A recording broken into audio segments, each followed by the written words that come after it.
ప్రముఖ సినీ నటుడు కోట శ్రీనివాసరావు ఇంట మరో విషాదం చోటు చేసుకుంది. కోట శ్రీనివాసరావు సతీమణి కోట రుక్మిణి కన్నుమూశారు. కొంతకాలంగా అనారోగ్యంతో బాధపడుతున్న కోట రుక్మిణి ఈ రోజు ఇంట్లోనే తుది శ్వాస విడిచారు. కోట శ్రీనివాసరావు జూలై 13న కన్నుమూసిన విషయం తెలిసిందే. ఆయన కూడా వయోభారం, ఆరోగ్య సమస్యలతో బాధపడుతూ తన 83వ ఏట కాలం చేశారు. ఇప్పుడు ఆయన చనిపోయిన నెల రోజుల తర్వాత భార్య కూడా కన్నుమూశారు. అనారోగ్య సమస్యలతో పాటు భర్త మీద బెంగ కూడా రుక్మిణి మృతికి కారణం కావచ్చని చెప్తున్నారు. కోట శ్రీనివాసరావు మృతి చెందినప్పుడు వీడియోల్లో రుక్మిణిని చూసి చాలా మంది బాధపడ్డారు. ఆవిడ కూడా నడవలేని స్థితిలో ఉన్నారని అనుకున్నారు అంతా. ఈ రోజు ఆమె కూడా తనువు చాలించి తన భర్త దగ్గరికే వెళ్ళిపోయారు. రుక్మిణి అంత్యక్రియలు కూడా ఈ రోజు హైదరాబాద్ లో పూర్తయ్యాయి.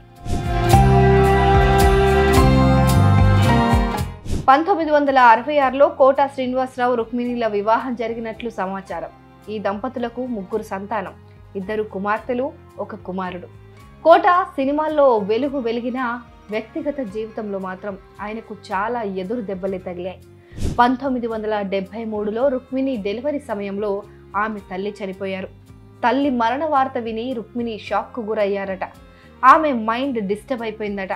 ఆ తర్వాత దాదాపు 30 ఏళ్ల దాకా ఆమె ఎవరిని సరిగ్గా గుర్తుపట్టలేదట. ఈ విషయాలను కూడా కోట ఎప్పుడూ బయటకు చెప్పుకోలేదు. తన కుటుంబ సమస్యలను ఆయన బయటకు తెచ్చేవారే కాదని చెప్తుంటారు. ఇక ఒక్కగానొక్క కొడుకు కోట వెంకట ఆంజనేయ ప్రసాద్ 2010లో కన్ను మూసిన విషయం తెలిసిందే.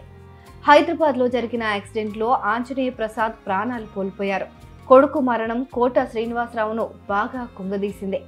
అయినప్పటికీ తన 2 మనవళ్ల భవిష్యత్తును దృష్టిలో పెట్టుకొని తనకు చాతనైనంత కాలం సినిమాల్లో నటించారు. భార్య రుక్మిణితో కలిసి కోట శ్రీనివాసరావు పలు ఇంటర్వ్యూల్లో పాల్గొన్నారు కూడా. ఆ ఇంటర్వ్యూలో శ్రీనివాసరావు కంటే రుక్మిణి చాలా యాక్టివ్గా కనిపించేవారు. అయితే రాను రాను కోట ఆరోగ్యంతో పాటు రుక్మిణి గారి ఆరోగ్యం కూడా క్షీణించింది. ఇక ఇప్పుడు భర్త లేని లోటు ఆమెను కుంగదీసిందే. దీంతో ఇక సెలవంటూ ఆమె కూడా భర్త దగ్గరికి వెళ్ళిపోయారు. ఆమె ఆత్మకు శాంతి చేకూరాలని మనమంతా కోరుకుందాం.